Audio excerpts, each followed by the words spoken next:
Returning to order after a postponed meeting, the Gallatin City County Board of Health voted to make masks locally required. Plus, coronavirus concerns are prompting some new regulations on base. We'll tell you what's new for Malmstrom Airmen. And Great Falls police respond to an incident that caused a commotion on social media. From Montana's news leader, this is the MTN 10 o'clock news.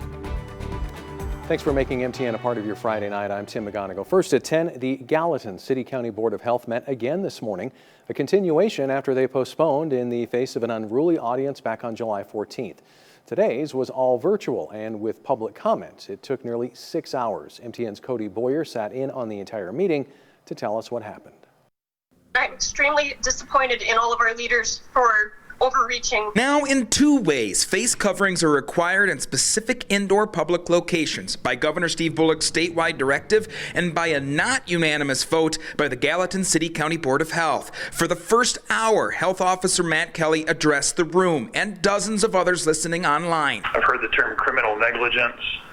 I've heard worse things that I won't mention here. From new surveillance testing for asymptomatic cases at MSU to the other vote which passed, extending self-isolation for close contacts or confirmed cases, Kelly walked us through slides, eventually leading to item number 1, face coverings. This virus has killed 141,000 Americans. Some may seek to minimize or marginalize that fact.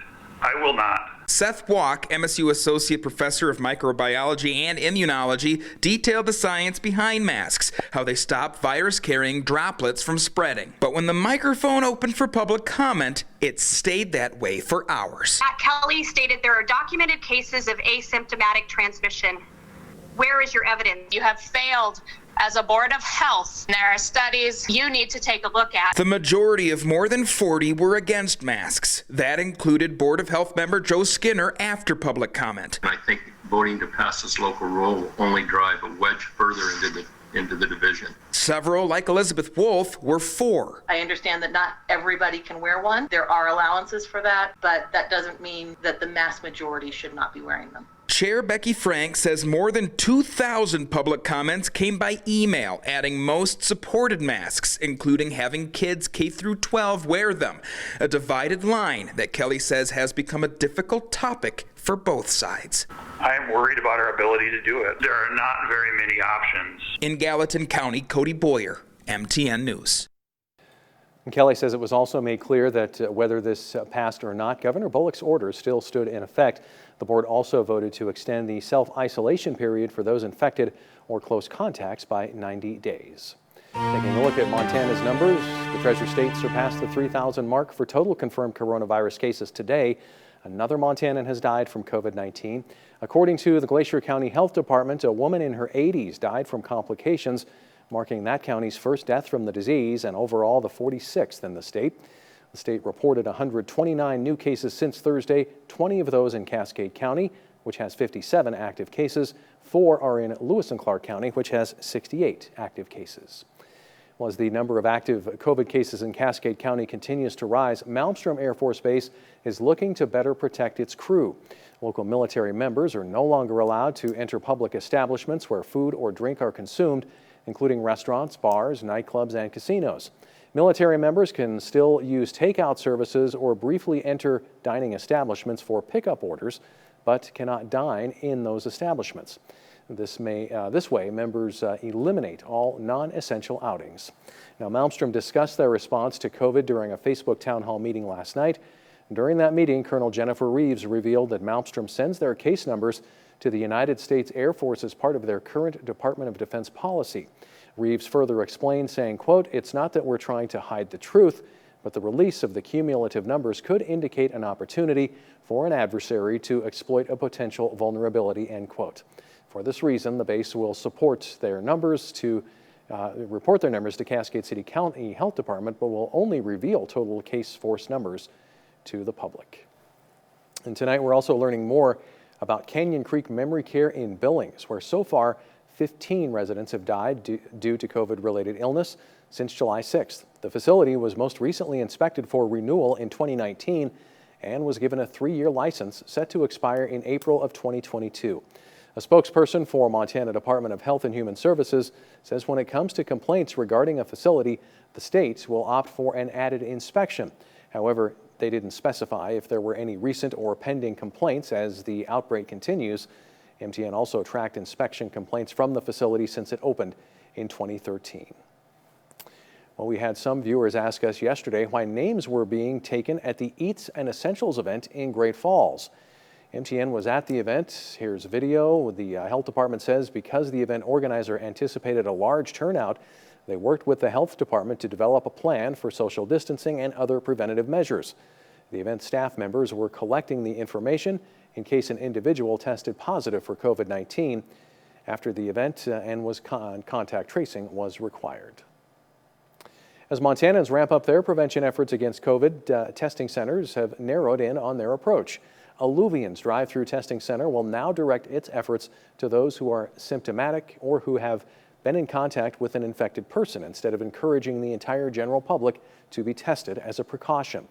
Alluvian Health also changed their drive-through testing location to make for a stable location.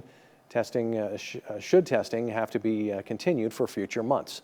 So now, instead of setting up outdoors at the former Westgate Mall, providers will have stations set up indoors within the livestock pavilion at Montana Expo Park. Alluvian Health Marketing Director Aaron Merchant explained that this relocation was rooted in convenience, not increased need for testing in Cascade County.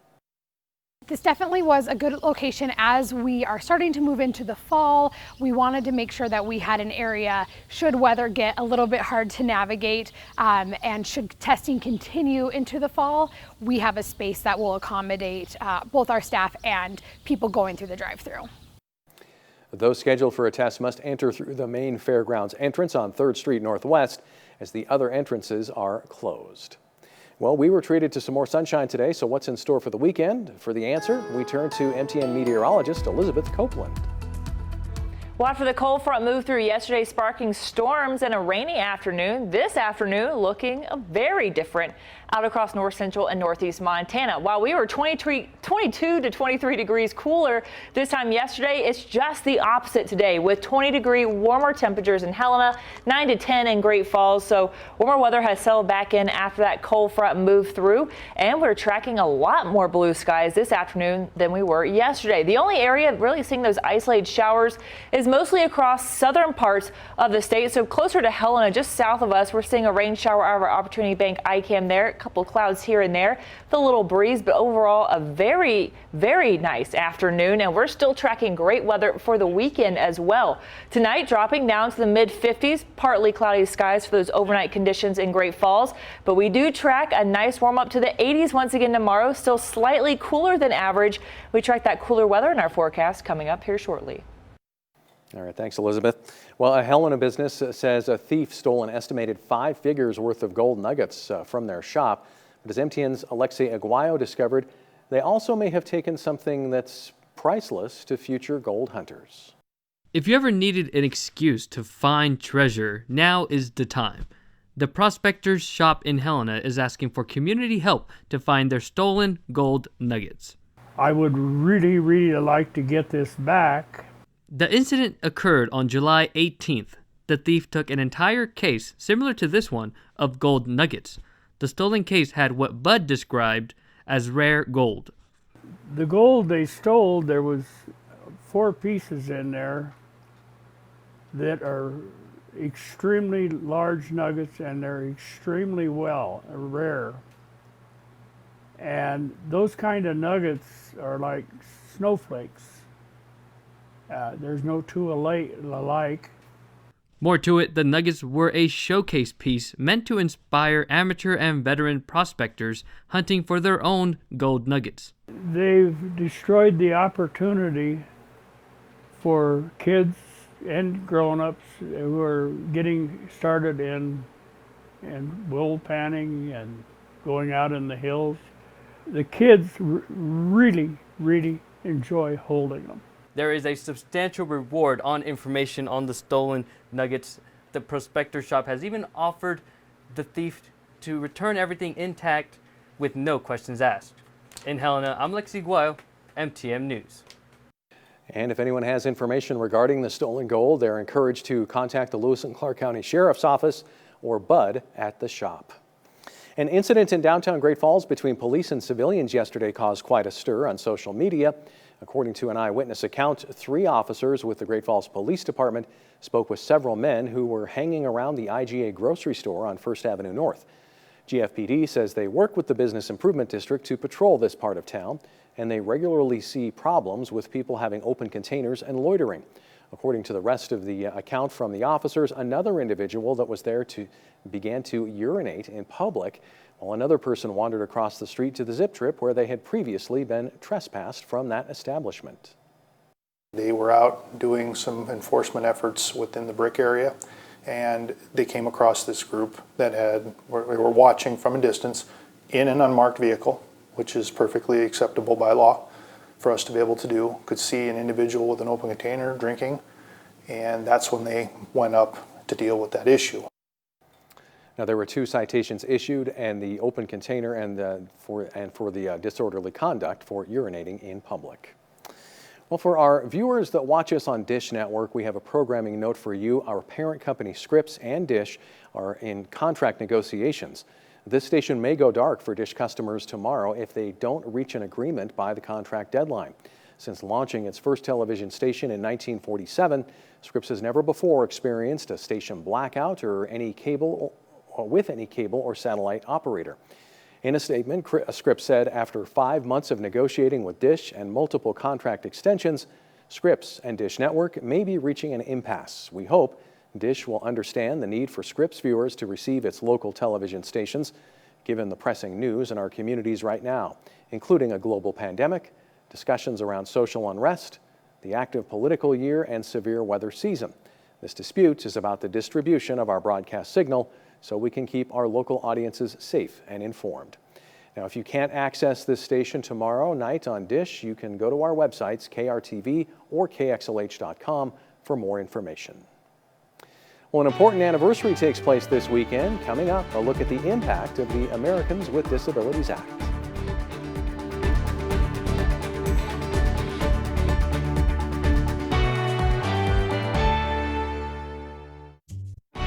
From Montana's news leader, you're watching the MTN 10 o'clock news. Welcome back. July 26th marks the 30th anniversary of the passage of the Americans with Disabilities Act. MTN's Sam Hoyle takes a look at how it's leveled the playing field for those with disabilities. The Americans with Disabilities Act was passed on July 26, 1990, laying out a plan to create inclusivity in the world for those with disabilities. Joel Peden, advocacy coordinator for the Montana Independent Living Project, said even though the ADA has created a more inclusive world for those with disabilities, it also helps those who are able-bodied as well. The more accessible that we make our community, the better it is for everybody. Curb cuts, for instance, they're meant for somebody with a mobility issue that's using a walker or a wheelchair. But I've never seen a mom pushing a stroller who gets to a corner with a curb cut and says, that's for wheelchairs. I can't push my stroller down there, and walks to the middle of the block and bumps off the curb. She benefits from that. In Peden's eyes, the ADA has helped level the playing field for those with disabilities both in personal and professional spheres, but said normalizing disabilities is how the world can continue to move forward. Just like someone who wears a pair of glasses not being able to see when they take them off. Nobody walks up to somebody who has a pair of glasses on and says, it's so amazing that even though you have to wear glasses, that you have a job, or you own a house, or you have a family, or you drive a car, or whatever, right? So to me, the ultimate goal of the ADA is to make it so that every disability is viewed as someone wearing a pair of glasses. Reporting in Helena, Sam Hoyle, MTN News. Well, also from the capital city, with tomorrow's Helena Farmers Market canceled, one local business is doing what they can to help out. Tina Segura, co-owner of Hub Coffee on Last Chance Gulch, said they would be opening their patio space to 2 displaced vendors this coming Saturday. Segura said they chose to open up their space because they were in a similar position when COVID-19 closed her doors for 6 weeks. For us, we didn't know how long we'd be shut. For them, they know it's, pretty likely they're shut for the summer. And so just remembering emotionally how that felt, financially how it felt, if there was anything that we could do, whether it's buy extra produce from a local vendor or open up space, we just wanted to jump in and help. Segura tells MTN she's planning on welcoming a produce vendor and an artist this coming Saturday. Clear skies today are going to translate through the weekend as well. Blue skies and cooler temperatures in our forecast, while more coming up after the break. Take Storm Tracker Weather starts now with Chief Meteorologist Elizabeth Copeland. Welcome back on this Friday evening. Thanks again for letting me fill in for you in north central and northeast Montana. We are tracking mostly clear conditions besides just a few isolated thunderstorms this evening. But overall, a very different scene out there than it was this time yesterday, where we're still tracking severe weather at this hour. Tonight, the only storms we have right now are across Helena and Butte. A few of those isolated storms still rolling up I-15, but otherwise mostly clear. And those storms are actually starting to dissolve very quickly across the southwest corner of the state. And we're going to actually stay very clear over the next few hours for the rest of the high line as those clouds even move out. So we're looking at mostly clear skies for that sunset this evening. There is no chance of severe weather in the forecast for this evening. So today temperatures were quite a bit cooler. We were in the 80s most of the day for north central Montana. Right now in Great Falls, 79, 77 in Helena. A little warmer across the high line this afternoon where we were topping out in the 90s.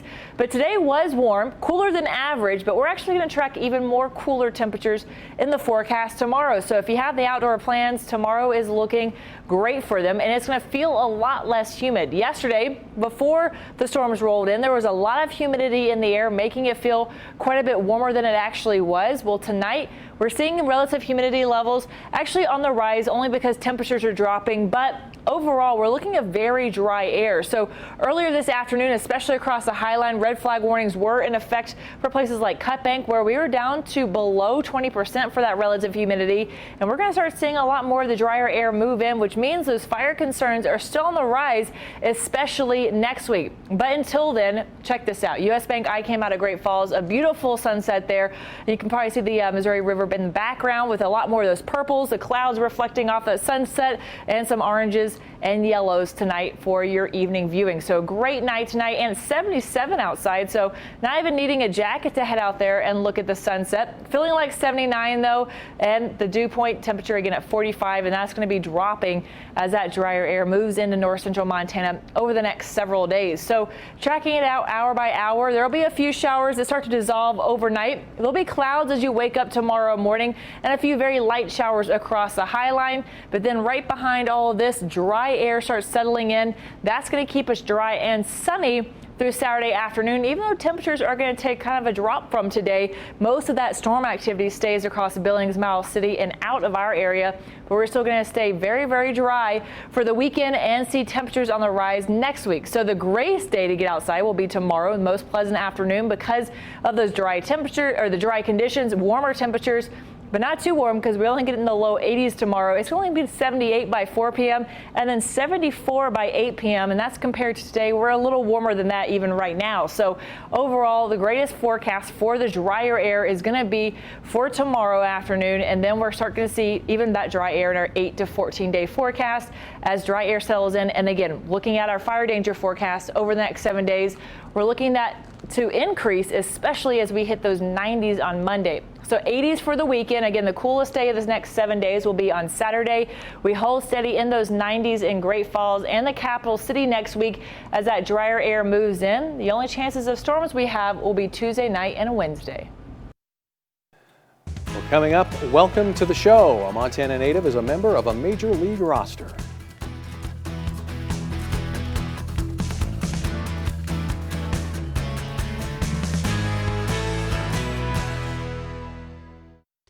From Montana's news leader, you're watching the MTN 10 o'clock news. While most fall sports teams await a decision on the 2020 season, a handful of college teams are already planning on a major schedule change. Last week, the Cascade Conference announced a plan to move all fall competition to the spring of 2021, which includes the soccer seasons for teams at Providence, Carroll, and Rocky Mountain. Argo women's soccer coach Brian Clark told MTN that the move wasn't a surprise, and his team will have to adapt to the reality of a new schedule. You know, there's a lot to be determined still within the institution, so we're not 100% sure how that's going to look. But I've been likening it to we're going to look like softball. You know, have a fall ball for practicing and training, and you know, I don't think we'll get any scrimmages just with all the regulations. Have the Christmas break and come back and start really ramping it up for the spring season. Providence men's soccer team is currently without a head coach after Matt Ball accepted a position at MSU Billings, but the Argos expect to have an interim coach in place by next week. Well, new tonight, the first date of competition for the Big Sky Conference's Olympic sports has been delayed for the fall 2020 season. The conference's President's Council approved the delay for traditional fall sports such as soccer, volleyball, and men's and women's cross country. September 18th will serve as the first date of competition for those sports, while men's and women's golf can compete starting September 14th. Each member will determine whether any of its impacted non-conference contests will be rescheduled. As for the question on everyone's minds, the start date for football will be assessed at a later date. Major League Baseball officially returned to action on Thursday, and with regular season games commencing on opening day, one Montanan will be there front and center as the Chicago White Sox take the field for the first time. 24-year-old Missoula native Cody Hoyer was officially listed on Chicago's 30-man opening day roster on Thursday as the games began. The White Sox opened their season today against the Minnesota Twins. This is Hoyer's first time being named to a roster in the major leagues. Hoyer, who played college baseball at Wichita State, spent 2018 playing for the Great Falls Voyagers in the Pioneer League. Over the last 10 years, the Montana East-West Shrine Game has raised nearly $1 million to the Shriners Hospital in Spokane. But with the 2020 contest called off due to the COVID-19 pandemic, Montana communities are stepping up to organize separate fundraisers to help defray the loss of the game. In Great Falls, the local shrine coordinators are hosting a golf tournament September 5th at Eagle Falls. And just like the game itself, the goal is to keep Shriners Hospital patients at the forefront. I have some patients and their families that are going to be out there joining us, and then the golfers will hopefully be able to get a chance to visit with the kids while they're waiting for their turn at the par 3 and find out their stories and find out why we do what we do. Now, the tournament is limited to 26 teams. You can find registration information at montanasports.com. Stay tuned. We'll be right back. Another afternoon on Saturday and Sundays in store for us as we top out in the low to mid 80s. And then for the weekend, we're going to see the 90s return to the forecast. That drier air is here to stay, especially beginning next week as that high pressure builds into Helena and Great Falls. Seeing a lot of isolated chances of thunderstorms pop back up Tuesday and Wednesday. Perfect for animal lovers. Check it out. The Belgian resort located at a zoo is now offering this underwater room. It's called the Walrus House because it has a direct view of the zoo's walrus tank. How can you go to sleep? It's not as expensive as you might think. Prices start about $150 per person per night. And one quick final note. We mentioned Cody Hoyer. He made his major league debut tonight. He pitched one scoreless inning. The White Sox lost 10-5, but he did have a strikeout. But he now is an official major league player. That's all the time we have. Have a great night.